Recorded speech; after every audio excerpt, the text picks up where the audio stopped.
Hi everybody and welcome to Heel Heat. My name is George Coles, and on this episode we're doing It Came From the Network. The topic of this It Came From the Network, WWE Wrestlemania XXVIII. Now I picked this one because there's some rumblings at the time that I'm recording this that The Rock is coming back for another WrestleMania moment, so I wanted to go back to this. The second reason, I was at this show. This was the first WrestleMania I had the privilege of being able to attend, and I remember it as being an awesome day. I haven't watched this. I bought it on DVD shortly after the show. I haven't really watched this in at least a decade, so I wanted to go back and revisit it, see where my memory lies, what happened on the feed that didn't happen live. If you haven't seen my shows before, I grade everything on a 1 to 5 scale, 1 being the worst, 5 being the best. Let's jump right into it. We start the show off with Lillian Garcia singing America the Beautiful, which is amazing because Lillian was a great singer. That leads us right into our first match, and probably the most controversial on the card. Sheamus going up against Daniel Bryan for the World Heavyweight Championship. Daniel Bryan has AJ Lee with him as his valet. This, and spoilers if you haven't seen it, this is the infamous 18-second match where Daniel Bryan gets a good luck kiss from AJ Lee, turns into a brogue kick and gets pinned. For the match, I can't give it much of anything. I gotta give it a 1 because it's really one move. And for the groundswell it created, whether on purpose or not, this was really, the Yes movement had already started, but this was when the Yes movement went from here to here. The crowd said, this is our guy, we're gonna get behind him, we don't care what you do with him. I could tell you, being at this WrestleMania, me and my friend Gary arrived around 11 a.m. because we were going to go to all the different things around it. There were people in the parking lot at 11 a.m. yelling yes, because he was already getting that over. When this happened, and you hear it a little bit on the audio here, but it wasn't as audible as it was in the crowd, for the next 3 matches, people were chanting for Daniel Bryan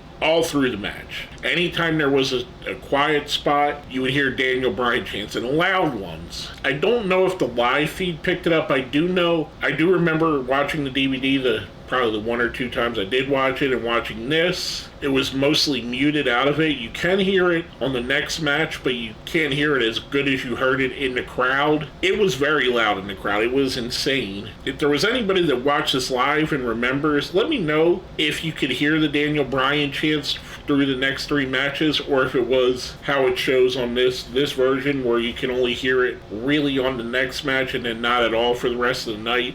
And after the 3 matches, it did sporadically get chanted in what you would call the rest hold situations. But anyway, I digress. I'm going off on a tangent. I'm giving that one a 1. Like I said, it's not much of anything. Going from that, we get a backstage segment with Team Johnny, who's going to be wrestling later against Team Teddy. This was for control of both Raw and SmackDown. Team Johnny is Johnny Ace's team, which has Otunga, David Otunga, Dolph Ziggler, Drew McIntyre, Jack Swagger, Mark Henry, and The Miz, along with Brie Bella and Vicky Guerrero being there as part of the team, but not in the match. Okay little segment. It kept us going, getting us ready for the next match. The next match we have is Kane versus Randy Orton. I thought this was really solid. I rather enjoyed this match. I've long said that Kane, I'm a big fan of Kane. I like his in-ring work. Randy Orton, one of the best wrestlers of all time. I thought this was a really fun and exciting match. Kane does pick up the win here. I'm giving this one a 4.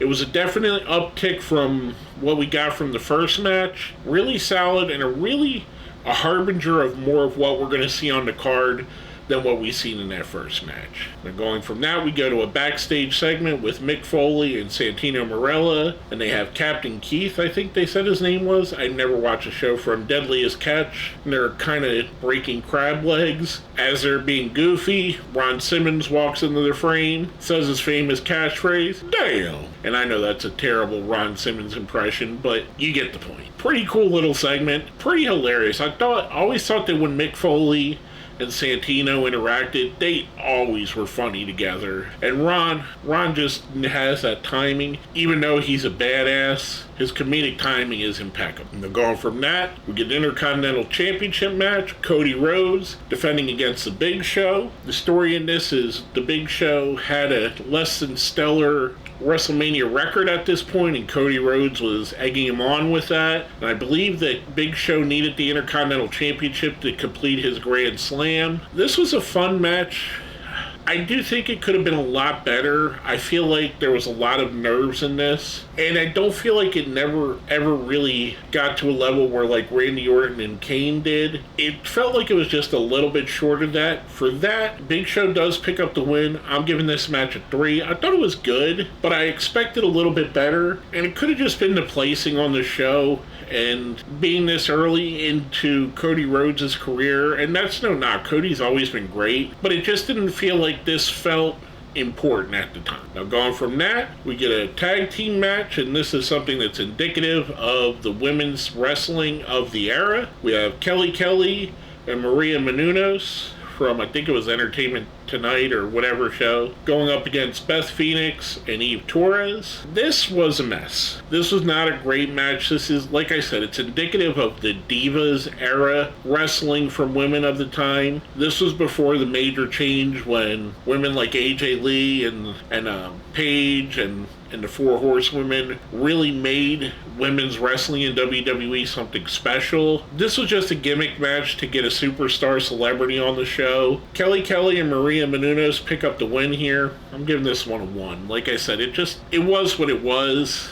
I mean, it's the generation, it's what they gave us, it's what we had to watch. Now, going from that, we get an interview with Shawn Michaels talking about the next match, which is going to be the end of the era Hell in a Cell. He's a guest referee in the match, which leads us right into the end of the era match, which is The Undertaker versus Triple H in a Hell in a Cell with Shawn Michaels as guest referee. I've said this before and I'll say it again. This is my favorite WrestleMania match of all time. I think it's the best. I'll take this match over the Shawn Michaels Undertaker matches any day of the week. And that's not a knock. Those are fantastic matches. There was just something about the story, the 4-year build between Shawn Michaels, Undertaker, and Triple H that got us here.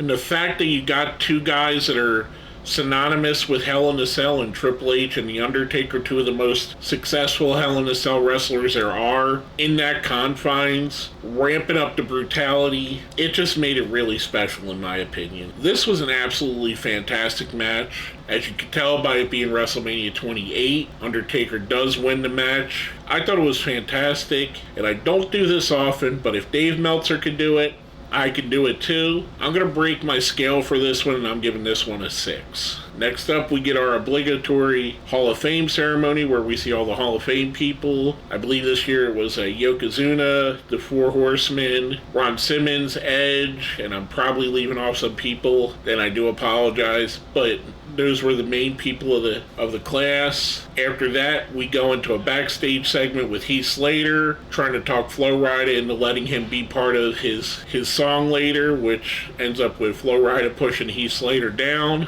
Nice little segment. Again, Heath is another one of those guys who's always really good at comedy and always puts that little bit of levity. And it was something, a great break coming off of such a deadly, serious, violent match, to go to that little bit of levity here. Thought it was a great thing to do. Next up, we have the match for SmackDown versus Raw. Who's going to take over both? We have Team Johnny, John Laurinaitis, David Otunga, Dolph Ziggler, Drew McIntyre, Jack Swagger, Mark Henry, and The Miz, going up against Team Teddy Long, Team Teddy, Booker T, Kofi Kingston, The Great Khali, R-Truth, Santino Marella, and Zack Ryder. This was an okay match. It felt more like a match just to put a bunch of people on the show than anything really special. Nothing really great here. Team Johnny picks up the win. There's what looks to be a bit of a botch with Eve Torres and Zack Ryder towards the end, where I feel like you could kind of see where she was supposed to knee him in the junk before the end of the match, but she's getting taken out by the referee, which leads The Miz to getting the win. Afterwards, Eve does knee him in his man parts.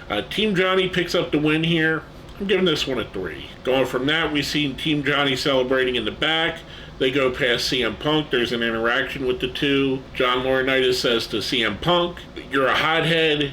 if you get disqualified or you get counted out in your match against Jericho, which is next, you're going to lose your World Championship or your WWE Championship. And that leads us right into CM Punk defending the WWE Championship against Chris Jericho. This was a really fun match. I really enjoyed this. If it wasn't for the end of the era match, this would have been my favorite match on the card. With that being said, I think these guys had a great chemistry together.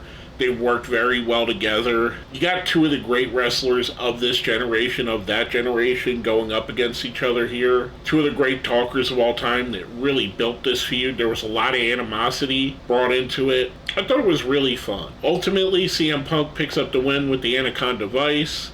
I'm giving this one a 5. I thought it was fantastic. Going from that, we get Brodus Clay dancing with the Funkadactyls and his mama, which, okay, it was there. At this point, both watching it here and being there live, it kind of felt like the show was starting to drag, and really, was this necessary? Which leads us to two more things that are unnecessary. From the time the Punk and Jericho match went off till the next match, which was the main event, started, it was probably 20 minutes of nothing but, I guess you could say, gaga or stuff other than wrestling. You have the Brodus thing, then you have Diddy comes out and introduces MGK, who raps out John Cena, who's getting thoroughly booed, which is the reaction he got in the crowd.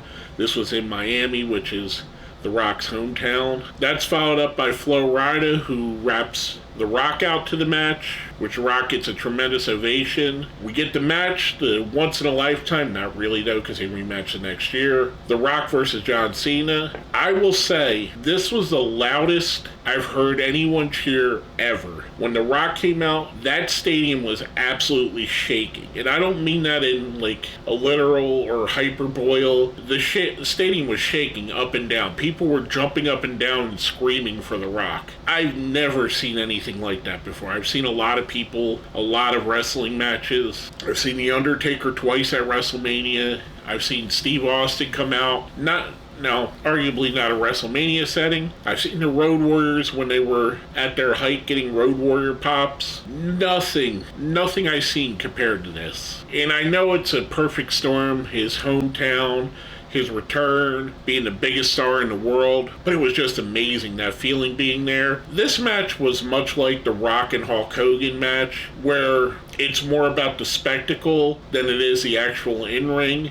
Not to say that the in-ring match was bad. It was very good. The psychology in this match was top-notch. These are two guys that don't get considered as great wrestlers, but they knew how to book a match and work a match together to make each other look really good. I thought this was absolutely fantastic. The Rock picks up the win here. I'm giving this one a 5. Overall, I thought this was a fantastic show. Again, it lived up to my memory. There was a lot of good. There was a couple bad spots. The Sheamus and Bryan, I wish they would have done something different, but if they did, when Daniel Bryan got to where he eventually got. The Kelly Maria Menounos versus Beth Phoenix and Eve Torres, I know why they did it. This was a staple of this era WrestleManias, but really wasn't anything special. Other than that, the matches themselves were really good. The end of an era, The Rock and Cena, Punk and Jericho, Kane and Randy Orton, I thought was really good. For that, I'm giving this show a 5. I thought it was all a really fun show, even though at the end of this, watching it back and at the time, feeling the fatigue of it being so long, it started to get to you by the end of it. I still would recommend going back and watching this. With all that being said, let's smash that like button, share the video, subscribe if you haven't, and if you've made it all the way to the end, let's put yes in the comments for the beginning. Well, not the beginning, but the